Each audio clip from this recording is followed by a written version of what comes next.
नमस्कार दोस्तों। मार्केट में कुछ ऐसे गिने चुने ही कंपनी हैं जो एक स्ट्रॉन्ग बैलेंस शीट के साथ एक एक्सट्रीम हाई CAGR वैल्यू रखता है। इस वीडियो में हम लोग देखने वाले हैं कंपनी के CAGR वैल्यू और छोटी सी झलक कंपनीज की नेट प्रॉफिट की, ताकि आप लोग समझ सको कि कौन सी कंपनी को अपने वॉच लिस्ट में ऐड करना है। तो इस लिस्ट में सबसे पहला नाम आता है KEI इंडस्ट्री का, जो कि पिछले 5 सालों में अपने इन्वेस्टर्स को 500% का रिटर्न दिया है। इस कंपनी के पिछले 10 सालों का CAGR वैल्यू 78 का है, जो कि आप लोग समझ सकते हो कि कितनी ज़्यादा एक्सट्रीम हाई CAGR वैल्यू है। मैक्सिमम कंपनीज को 20 का CAGR मेंटेन करना ही मुश्किल हो जाता है, लेकिन KEI इंडस्ट्री का जो मिनिमम CAGR है वो भी 40 का है, और पिछले 3 सालों में 90 का और 1 सालों में 73 का CAGR। तो कंपनी ने लॉन्ग टर्म में भी अपने CAGR वैल्यू को काफ़ी अच्छे तरीके से मेंटेन किया है। और कंपनी के लॉन्ग टर्म के लिए कंपनी का ईयरली नेट प्रॉफिट, अगर आप लोग 2014 से कंपनी का नेट प्रॉफिट देखो तो एक ऐसा सिंगल ईयर भी नहीं है जहां पर कंपनी का नेट प्रॉफिट में गिरावट हुई है। कंपनी काफ़ी ज़्यादा कंसिस्टेंट है, लेकिन बहुत ही कम मीडिया कवरेज मिलती है इसे। अगली कंपनी KEI का बड़ा भाई यानी कि पॉलीकैब।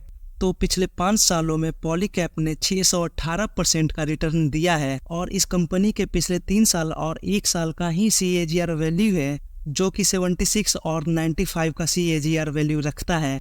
और इस कंपनी की नेट प्रॉफिट कंपनी के जैसा ही काफ़ी ज़्यादा कंसिस्टेंट है, और ये भी एक ऐसी कंपनी के लिस्ट में आता है जिसका ईयरली नेट प्रॉफिट 2014 से मार्च 2023 तक कभी भी नहीं गिरा है। ये सभी जितने भी कंपनीज हैं उन सभी का वैल्यूएशन थोड़ी सी अपर साइड में ही रहती है।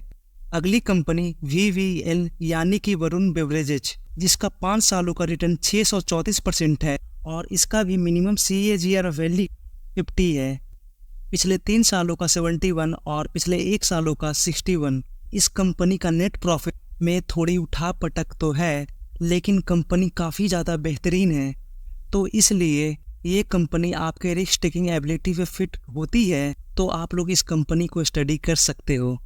अगली कंपनी दीपक नाइट्रेट, जिसके पिछले 5 सालों का रिटर्न 618%, लेकिन पिछले 1 सालों का CAGR वैल्यू काफ़ी ज़्यादा ख़राब है, लेकिन इसके बावजूद भी कंपनी अपने लॉन्ग टर्म का CAGR मेंटेन कर लेगी। और ओवरऑल कहा जाए तो कंपनी के लॉन्ग टर्म का CAGR वैल्यू लगभग 50 के आसपास का है, और कंपनी का नेट प्रॉफिट में थोड़ी बहुत अप्स एंड डाउन्स तो देखने को मिल रही है। आप लोग चाहो तो इस कंपनी को स्टडी कर सकते हो, क्योंकि ये कंपनी भी बहुत ही ज़्यादा बेहतरीन कंपनी है। नेक्स्ट कंपनी एस्ट्रल, जो कि पाइप मैन्युफैक्चर करती है, और इस कंपनी के पिछले 5 सालों का रिटर्न 307% है, और इस कंपनी का जो मिनिमम CAGR है वो 33 का है और मैक्सिमम 56 का है, और लॉन्ग टर्म में कंपनी लगभग 40 के CAGR पर चलती है। और इस कंपनी का नेट प्रॉफिट देखें, पिछले 11 सालों में मात्र 2 ही बार ऐसा हुआ है जहां पर कंपनी का नेट प्रॉफिट गिरा है। तो ये कंपनी भी एक्सट्रीमली कंसिस्टेंट है।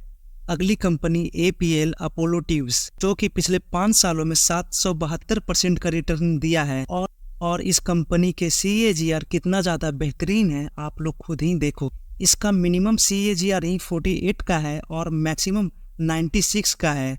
और कंपनी की नेट प्रॉफिट पिछले 11 सालों में मात्र एक ही बार ऐसा हुआ है जब कंपनी का नेट प्रॉफिट थोड़ी सी डिक्लाइन हुई है। आप लोग बिल्कुल नोट डाउन कर रख लो कि इस टाइप की कंपनी कभी भी लोअर वैल्यूएशन पर तो नहीं मिलती है। ये सभी कंपनी जब भी मार्केट में लोअर वैल्यूएशन पे अगर मिल रही है तो आप लोग समझ जाओ मार्केट में कोई ना कोई प्रॉब्लम चल रही है, तभी ये सभी कंपनीज की वैल्यूएशन गिरती है। नेक्स्ट कंपनी टाटा की कंपनी ट्रेंट, जो कि पिछले 5 सालों में लगभग 380% का रिटर्न दिया है, और इसके पिछले 10 सालों के CAGR वैल्यू लगभग 30 की है। और कंपनी का नेट प्रॉफिट देखें तो कंपनी के नेट प्रॉफिट में काफ़ी ज़्यादा उठापटक देखने को मिल रही है, लेकिन इसके बावजूद भी ये कंपनी हायर वैल्यूएशन पर ट्रेड करता है, क्योंकि आने वाले वक्त में रिटेल मार्केट बहुत ही ज़्यादा बड़ा हो जाएगा, और इसी उम्मीद की वजह से स्टॉक में लगातार बाइंग चलती रहती है। और यही कारण है कंटिन्यूअस बाइंग की वजह से स्टॉक का CAGR वैल्यू काफ़ी ज़्यादा ऊपर चला गया है। और ये सभी चीज़ें सिर्फ इसी कंपनी के साथ नहीं हो रहा है, जितने भी मार्केट में रिटेल कंपनीज हैं उन सभी का वैल्यूएशन काफ़ी ज़्यादा ऊपर है।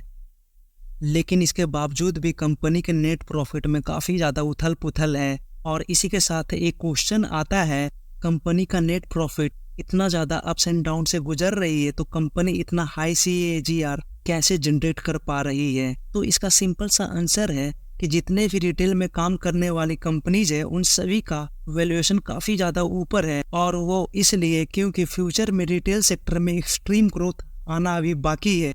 और इसलिए कंपनी का पीक नंबर आने के बावजूद भी कंपनीज में कंटिन्यूअस बाइंग चल रही होती है। अगर हम लोग कंपनी के नेट प्रॉफिट को छोड़कर कंपनी के ऑपरेटिंग प्रॉफिट को देखें तो कंपनी के ऑपरेटिंग प्रॉफिट में इतना ज़्यादा उठापटक देखने को नहीं मिल रहा है। और कंपनी के नेट प्रॉफिट में जो इतनी बड़ी बड़ी फ्लैक्चुएशन आ रही है उसकी वजह है कंपनी की OPM।